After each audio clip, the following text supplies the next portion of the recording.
Hello friends, welcome back to Gunjan Kalra academy. मैं आपकी friend Gunjan Kalra. So friends, last class में हम अपना मेंस्ट्रुएशन चैप्टर का टॉपिक पेरीमीटर हमने कवर किया था। सो आज की क्लास में हम उसी चैप्टर को आगे कंटिन्यू करेंगे, जिसमें हम अपना न्यू टॉपिक यानी कि एरिया कवर करेंगे। सो फ्रेंड्स, जैसे कि आपने देखा था, जब भी पेरीमीटर के बारे में बात करेंगे तो हम हमेशा उसकी बाउंड्री के बारे में बात करते हैं। लेकिन वहीं अगर हम जब शेप्स के एरिया के बारे में बात करते हैं, तो वो कैसे हम फाइंड करेंगे? वो कौन-सा रीजन होता है शेप का, हम उसके बारे में बात करेंगे आज के टॉपिक में। तो आइए चलिए अपना टॉपिक स्टार्ट करते हैं। तो जैसे कि आप स्क्रीन पे देख सकते हैं, हमारे पास कुछ पिक्चर्स हैं जिसमें अलग-अलग शेप्स बनी हुई हैं और उसमें अलग-अलग कलर हुआ पड़ा है। तो जैसे फर्स्ट शेप में हम देख रहे हैं कि हमारे पास 2 सर्कल्स गिवन हैं, जिसमें एक सर्कल जो है बड़ा है, एक सर्कल छोटा दिया हुआ है। सिमिलरली नीचे क्लाउड्स की शेप बनी हुई है, जिसमें एक क्लाउड की शेप थोड़ी छोटी है और एक क्लाउड थोड़ा बड़ा है। तो ऐसे में हम कैसे पता लगाएँगे कि कौन से वाले सर्कल ने या कौन से वाले एरिया ने कौन से वाले क्लाउड ने ज़्यादा एरिया कवर किया है? तो सिंपली हमें देखने में ही पता चल रहा है कि अगर हम सर्कल्स को कंपेयर करें, तो जो ये फर्स्ट वाला सर्कल है, इसका एरिया क्या है? ज़्यादा है, बजाए कि ये सेकंड वाले सर्कल के।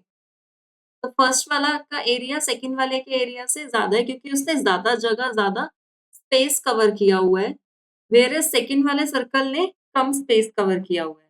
सिमिलरली अगर हम नीचे क्लाउड्स के बारे में बात करें, तो क्लाउड्स में जो बड़े वाला जो क्लाउड बना पड़ा है, उसने क्या किया हुआ है? ज़्यादा स्पेस कवर किया हुआ है, बजाए कि छोटे वाले क्लाउड के। तो बेसिकली कोई भी शेप अपने अंदर कितनी जगह या कितना स्पेस कवर कर रही है, उसी स्पेस को हम क्या बोलते हैं? एरिया बोलते हैं। जैसे पेरीमीटर के केस में क्या था, हम बाउंड्री की बात करते थे, वैसे ही एरिया के केस में हम बात करेंगे कि कितना स्पेस कवर किया जा रहा है। कोई भी शेप कितना स्पेस कवर कर रही है, वो क्या रहेगा? उस शेप का एरिया रहेगा। तो आइए चलिए देखते हैं अब हम डिफरेंट डिफरेंट शेप्स का एरिया कैसे फाइंड आउट कर सकते हैं। जैसे कि फ्रेंड्स, हमने देखा था कि पेरीमीटर जब हम फाइंड आउट करते थे किसी भी शेप का, चाहे स्क्वायर का हो, चाहे रेक्टेंगल का हो, या किसी भी रेगुलर रेगुलर पॉलीगन का हो, तो उसके लिए हमारे पास एक फॉर्मूला रहता था। तो सिमिलरली हम यहाँ पे एरिया फाइंड आउट करने के लिए भी हमारे पास शेप्स के क्या रहेंगे? फॉर्मूला रहेंगे। लेकिन कुछ शेप्स ऐसी होती है जो मतलब कोई ऐसे कुछ ना स्क्वायर रहेगा, ना रेक्टेंगल रहेगा, रैंडमली कुछ भी बना दिया जाएगा। जैसे अगर मैं यहाँ पे इसकी बात करूँ, जैसे ये क्लाउड की बात करूँ, तो इसकी कोई एक पर्टिकुलर शेप नहीं है कि हाँ, मैं रेक्टेंगल या फिर स्क्वायर या फिर सर्कल का कोई फॉर्मूला इसमें यूज़ करके इसका एरिया फाइंड आउट कर सकूँ। तो इसके लिए हमारे पास एक कांसेप्ट रहता है, तो पहले चलिए उन्हीं उसी कांसेप्ट के बारे में समझते हैं कि अगर हमारे पास कोई ऐसी पर्टिकुलर शेप नहीं गिवन है, तो उसका एरिया हम कैसे फाइंड आउट कर सकते हैं। तो सबसे पहला टॉपिक है हमारा finding area bye counting squares. हमें क्या करना होता है? कुछ नहीं करना होता, जो भी हमारी शेप रहती है, उस शेप को हम एक तरीके से ग्राफ पेपर पे प्लॉट करते हैं। ग्राफ पेपर तो आपको पता ही है, ग्राफ पेपर क्या होता है? छोटे-छोटे स्क्वायर्स बने होते हैं, लेकिन वो सारे के सारे स्क्वायर्स क्या होते हैं? सेम सेम साइज़ के होते हैं। अगर ये 1 सेंटीमीटर है, तो ये वाली साइड भी 1 सेंटीमीटर है, ये साइड भी 1 सेंटीमीटर है। तो उस पूरे पेज पे क्या होता है कि स्क्वायर शेप के छोटे-छोटे स्क्वायर शेप बनी हुई होती हैं, जो कि सेम साइज़ की रहती हैं। तो हमें क्या करना होता है? सबसे पहले अपनी जो शेप है, जो भी जिसका भी हमने एरिया फाइंड आउट करना है, हमें उसको उस ग्राफ पेपर पे प्लॉट करना होता है। सो फर्स्ट स्टेप में क्या रहता है? To find the area of a figure we need to place them on a squared paper या फिर ग्राफ पेपर। और उस ग्राफ पेपर की जो स्क्वायर की मेजरमेंट रहती है, वो 1 सेंटीमीटर रहती है। मतलब उसकी साइड कितनी सेंटीमीटर की होती है? 1 सेंटीमीटर की होती है। अब उसके बाद क्या होता है, जब हम उस फिगर को उस ग्राफ पेपर पे प्लॉट कर देते हैं या प्लेस कर देते हैं या फिर ड्रॉ कर देते हैं, तो उस पर्टिकुलर शेप का एरिया निकालने के लिए हमें क्या करना है कि वो जो फिगर है, जो हमने ड्रॉ करी है ग्राफ पेपर पे, उसमें कुछ ना कुछ तो, जो ये छोटे-छोटे स्क्वायर हैं ग्राफ पेपर वाले, वो कुछ तो कवर कर ही रहे होंगे। जैसे हम स्क्रीन पे देख सकते हैं, मैंने रैंडमली एक फिगर बनाई है और जो लाइन्स मैंने ड्रॉ करी हैं, एग्ज़ैक्टली ग्राफ पेपर की लाइन्स नहीं है, बट ग्राफ पेपर पे वो एकदम अच्छे से ड्रॉ होता है। तो जैसे कि हम देख सकते हैं, क्लाउड के अंदर कुछ तो स्क्वायर्स इसमें इंक्लूड हो रहे हैं ग्राफ पेपर वाले। अब हमने बस उन्हीं स्क्वायर्स को देखना है, काउंट करना है। इससे क्या होगा, हमारा क्लाउड का एरिया फाइंड आउट हो जाएगा, या जो भी फिगर होगी उसका एरिया हम इजीली फाइंड आउट कर सकते हैं। उसके लिए हमें सबसे पहले क्या करना पड़ेगा, ग्राफ पेपर में जो फिगर है उसके अंदर कितने कंप्लीटली फिल्ड स्क्वायर्स आ रहे हैं, सबसे पहले वो देखना पड़ेगा। उसके बाद हमें देखना पड़ेगा कि हाफ स्क्वायर्स कितने इंक्लूड हो रहे हैं। तीसरी चीज हमें देखनी पड़ेगी लेस देन हाफ स्क्वायर कितने आ रहे हैं, और लास्ट में मोर देन हाफ स्क्वायर्स कितने आ रहे हैं। यानी कि ये 4 कॉलम्स बनाने हैं। कंप्लीटली फिल्ड स्क्वायर्स जो फिगर में आ रहे हैं, हाफ फिल्ड स्क्वायर्स जो ये फिगर में आ रहे हैं, लेस देन हाफ वाले भी और मोर देन हाफ वाले भी। ये सारे स्क्वायर्स हमें काउंट करने रहते हैं।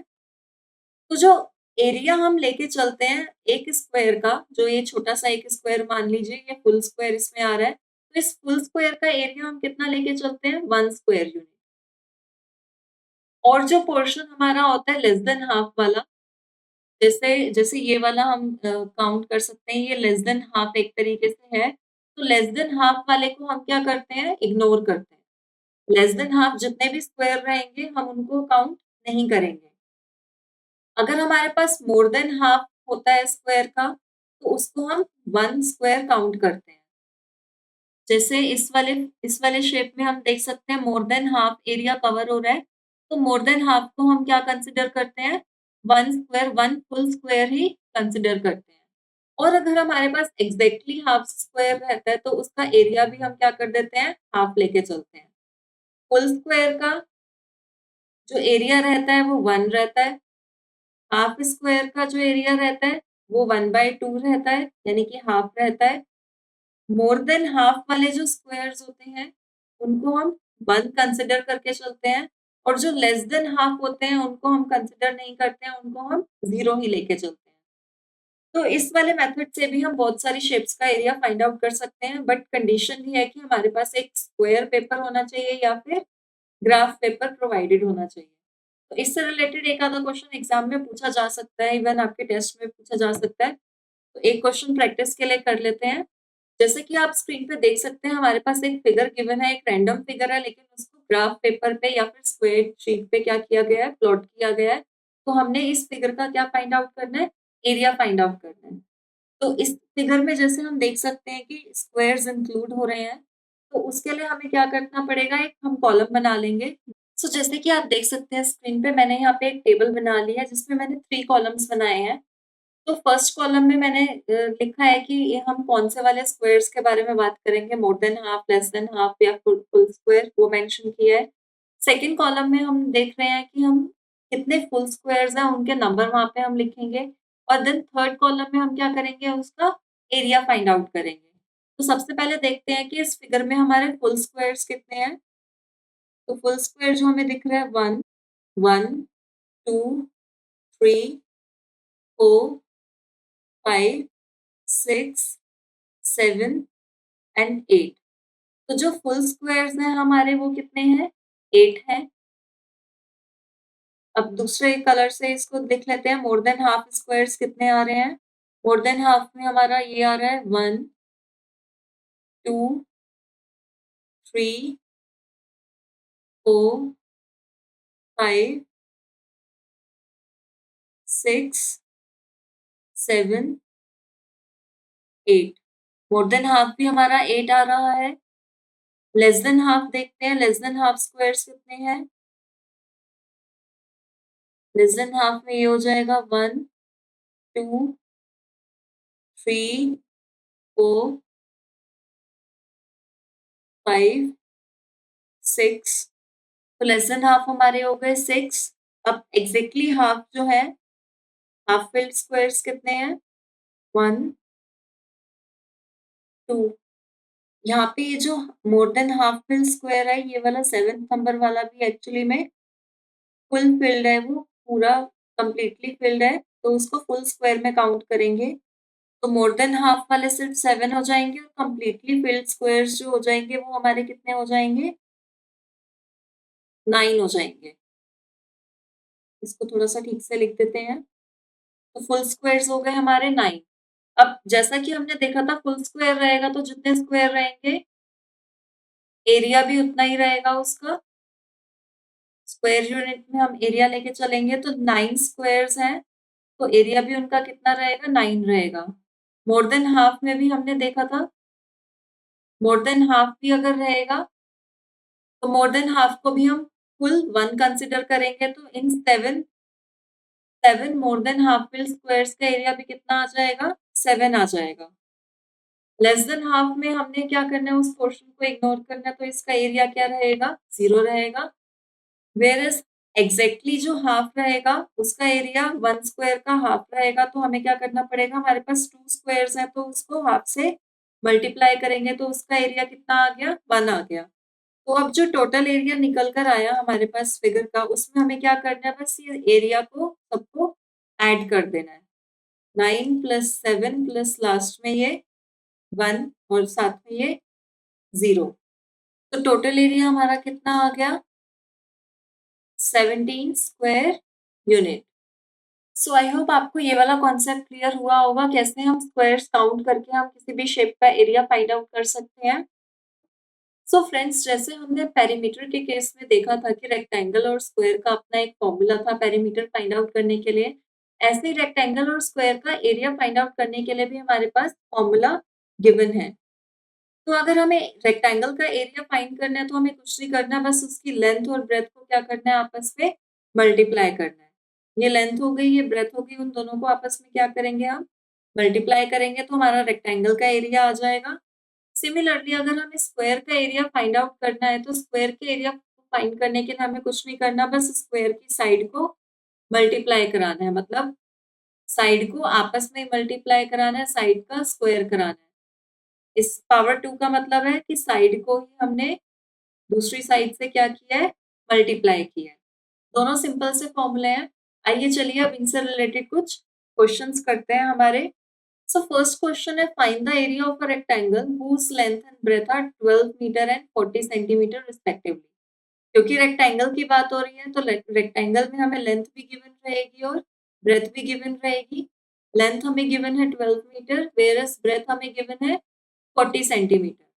अब यहाँ पे जो ध्यान देने वाली बात है वो ये है, जैसे मैंने आपको पेरीमीटर के केस में भी बताया था कि जब भी हम पेरीमीटर फाइंड आउट करेंगे तो ये हमें ध्यान रखना पड़ेगा, जो भी हमें साइड्स की जो यूनिट हमें गिवन है, चाहे वो लेंथ ब्रेथ में हो या फिर किसी भी शेप में कोई सी भी साइड हो, यूनिट हमेशा सेम होनी चाहिए। अगर यूनिट सेम नहीं है तो हमें पहले यूनिट्स को सेम करना होगा, देन उसके बाद हम अपना फॉर्मूला अप्लाई करके आगे क्वेश्चन सोल्व करेंगे। So as we can see here कि लेंथ जो है हमें मीटर्स में गिवन है, वेयरएज ब्रेथ हमें किस में गिवन है? सेंटीमीटर्स में गिवन है। तो हमें पहले यहाँ पे ब्रेथ को भी किस में कन्वर्ट करना पड़ेगा?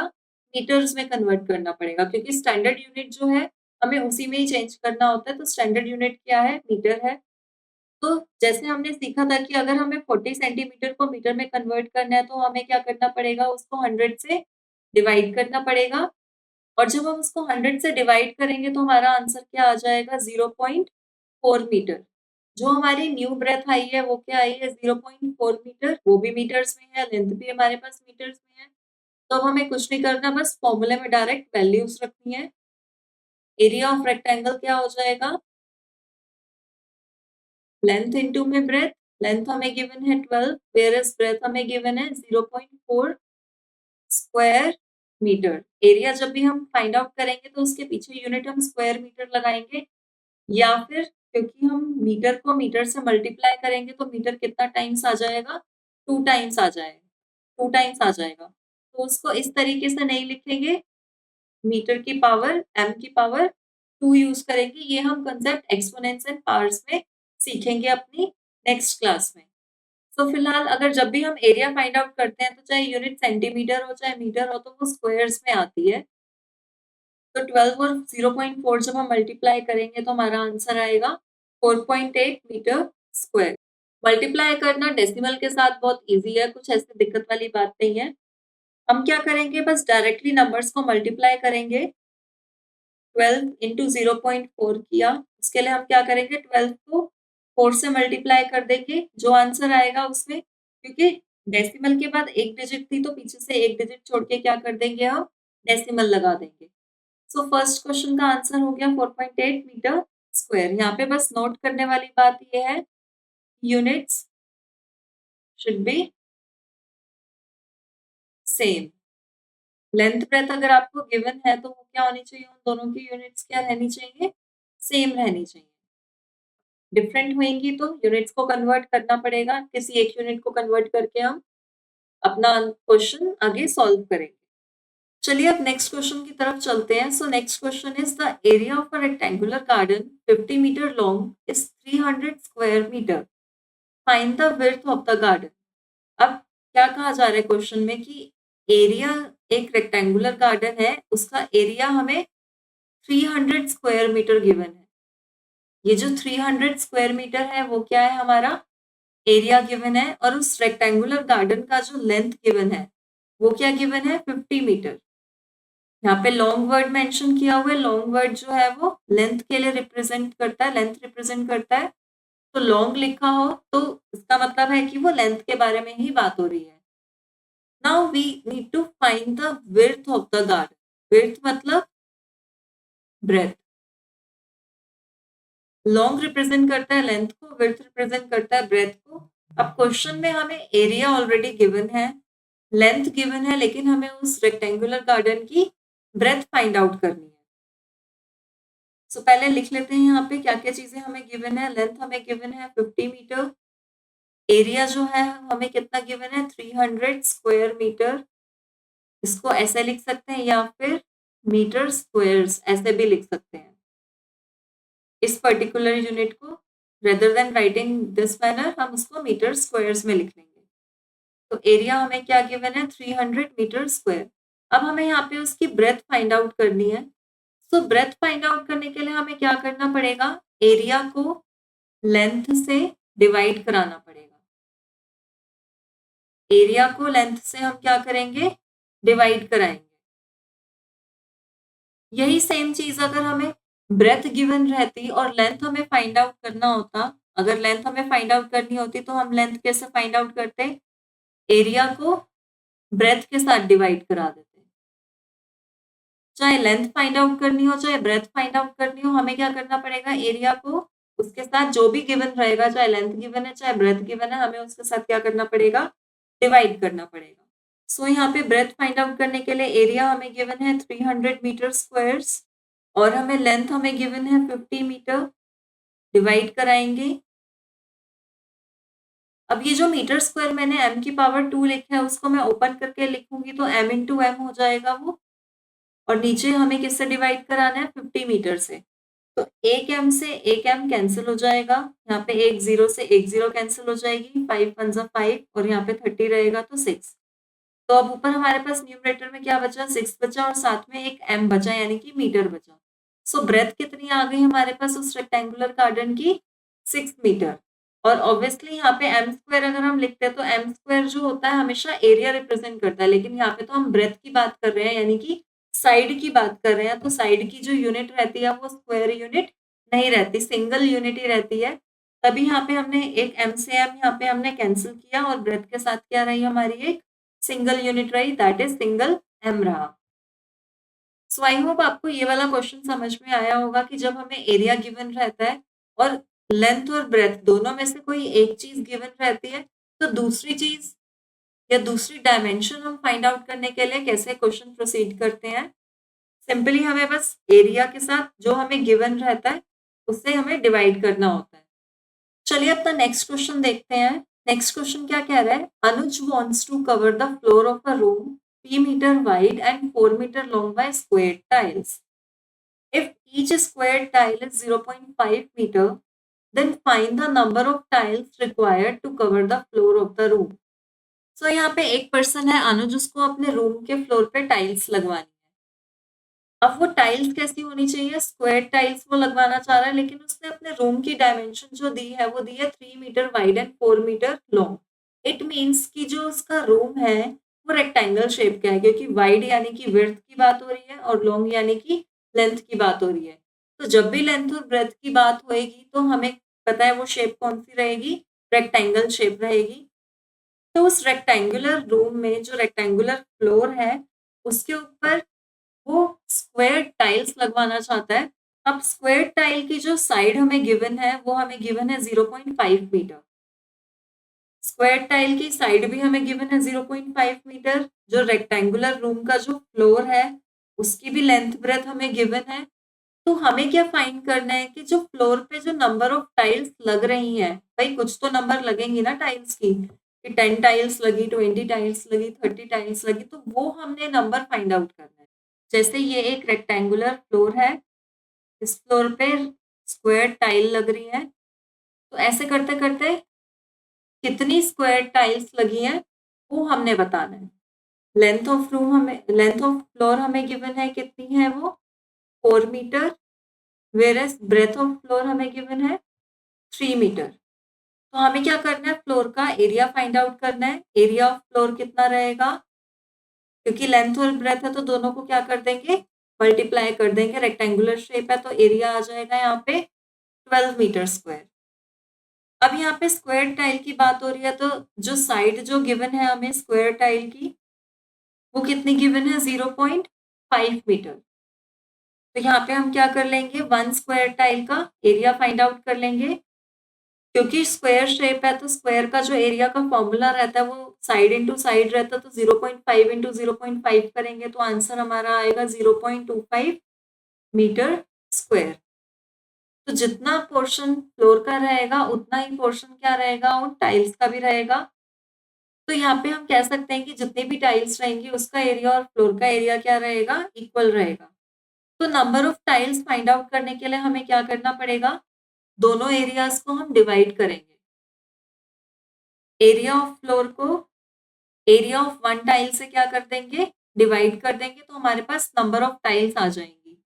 फ्लोर का एरिया हमें गिवन था 12 मीटर स्क्वायर, और 1 स्क्वायर टाइल का एरिया हमें गिवन है 0.25 मीटर स्क्वायर। मीटर स्क्वायर से मीटर स्क्वायर कैंसिल हो जाएगा। यहाँ पे 0.25 में से अगर हम डेसिमल रिमूव करेंगे तो हमारा न्यूमरेटर में 100 आ जाएगा। तो 12/25 इंटू में 100 हो जाएगा। जब हम इसको सॉल्व करेंगे, 25 1 25, 25 4 100, तो 12 इंटू में 4 रहा आंसर। तो जो हमारी नंबर ऑफ टाइल्स निकल कर आई है, नंबर ऑफ टाइल्स कितनी आई, 12 इंटू में 4 यानी कि 48 टाइल्स निकल कर आई है। जहां पे भी हमने टाइल्स फिट करनी थी, चाहे वो स्क्वायर शेप होती चाहे वो रेक्टेंगल शेप होती, हमने क्या करना था, उसका एरिया को एरिया ऑफ 1 टाइल से हमें क्या करना है, डिवाइड कराना है। फिर चाहे वो स्क्वायर शेप हमें गिवन हो, चाहे हमें रेक्टेंगुलर शेप गिवन हो, कोई सी भी शेप गिवन रहेगी, हमें फॉर्मूला वही फॉलो करना है। नंबर निकालने के लिए टोटल एरिया को 1 के एरिया से हमें क्या करना है, डिवाइड कराना है। सो आई होप आपको आज का कंसेप्ट समझ में आया होगा। एरिया से रिलेटेड आपको कुछ भी डाउट होंगे तो आप मुझे कमेंट सेक्शन में ज़रूर बताइएगा। मिलते हैं आपसे नई क्लास में नए टॉपिक के साथ। तब तक के लिए keep practising and thank you for your time.